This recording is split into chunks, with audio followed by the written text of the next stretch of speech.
Hi ಎಲ್ರಿಗೂ ನಮಸ್ಕಾರ. ಇವತ್ತಿನ ಈ ವಿಡಿಯೋದಲ್ಲಿ ನಾನು ನಮ್ಮೂರಲ್ಲಿ ನಡೆದಂತಹ ಹೊನ್ನ ಮಹಾಸತಿ ಅಮ್ಮನವರ ದೇವಸ್ಥಾನದ ಪುನರ್ ಪ್ರತಿಷ್ಠಾಪನಾ ಕಾರ್ಯಕ್ರಮದ ಬಗ್ಗೆ ಸಂಪೂರ್ಣ ಮಾಹಿತಿಯನ್ನ ನೀಡಲಿಕ್ಕೆ ಇಷ್ಟಪಡ್ತೇನೆ. ಇದು 4 ದಿನದ ಕಾರ್ಯಕ್ರಮ ಆಗಿತ್ತು. ಈ ವಿಡಿಯೋದಲ್ಲಿ ನಾನು ಮೊದಲ ದಿನದ ಕಾರ್ಯಕ್ರಮದ ಬಗ್ಗೆ ಸಂಪೂರ್ಣ ಮಾಹಿತಿಯನ್ನ ನಿಮ್ ಜೊತೆ ಶೇರ್ ಮಾಡ್ತಾ ಇದ್ದೇನೆ. ಸಂಪೂರ್ಣವಾಗಿ ಶಿಲಾಮಯವಾಗಿರುವಂತಹ ಈ ದೇವಸ್ಥಾನ ಅಂದಾಜು 2 ರಿಂದ 2.5 ಕೋಟಿ ವೆಚ್ಚದ ದೇವಸ್ಥಾನ ಅಂತಾನೆ ಹೇಳ್ಬಹುದು. ಈ ವಿಡಿಯೋದಲ್ಲಿ ನೀವು ಗಮನಿಸ್ತಿರಬಹುದು, ದೇವಸ್ಥಾನ ಅಂತೂ ಬಹಳ ಸೊಗಸಾಗಿ ನಿರ್ಮಾಣ ಮಾಡಲಾಗಿತ್ತು. ದೇವಸ್ಥಾನದ ಒಳಗಾಗಿರ್ಬಹುದು, ಹೊರಗಾಗಿರ್ಬಹುದು ತುಂಬಾನೇ ವಿಶಾಲವಾಗಿದೆ ಅಂತಾನೆ ಹೇಳ್ಬಹುದು.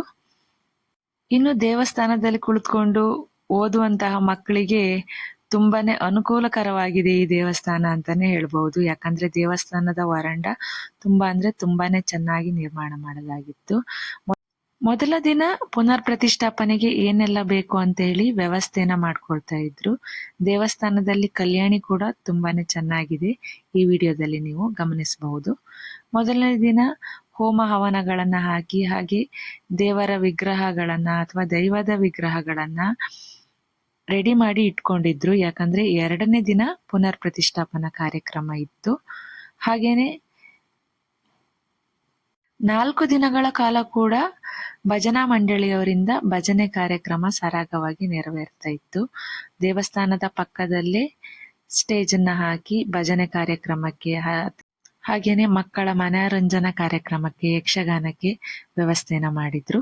1 ರಿಂದ 4 ದಿನಗಳ ಕಾಲ ಕೂಡ ಬೆಳಗ್ಗೆ ತಿಂಡಿಯ ವ್ಯವಸ್ಥೆ ಆಗಿರ್ಬಹುದು, ನೀರಿನ ವ್ಯವಸ್ಥೆ ಆಗಿರ್ಬಹುದು, ಮಧ್ಯಾಹ್ನ ಊಟದ ವ್ಯವಸ್ಥೆ ಆಗಿರ್ಬಹುದು, ಸುಸಜ್ಜಿತವಾಗಿ ವ್ಯವಸ್ಥೆನ ಮಾಡಲಾಗಿತ್ತು ಅಂತಾನೆ ಹೇಳ್ಬಹುದು. ಹಾಗೆ ಈ ವಿಡಿಯೋದಲ್ಲಿ ನೀವು ಕೂಡ ಗಮನಿಸಬಹುದು. ಮೊದಲನೇ ದಿನ ಪುನರ್ ಪ್ರತಿಷ್ಠಾಪನೆಗೆ ಸಿದ್ಧತೆಗಳನ್ನ ಮಾಡ್ಕೊಂಡಿದ್ರು. 2ನೇ ದಿನ ಮುಖ್ಯವಾದಂತಹ ಪುನರ್ ಪ್ರತಿಷ್ಠಾಪನಾ ಕಾರ್ಯ ಅಂತಾನೆ ಹೇಳ್ಬಹುದು.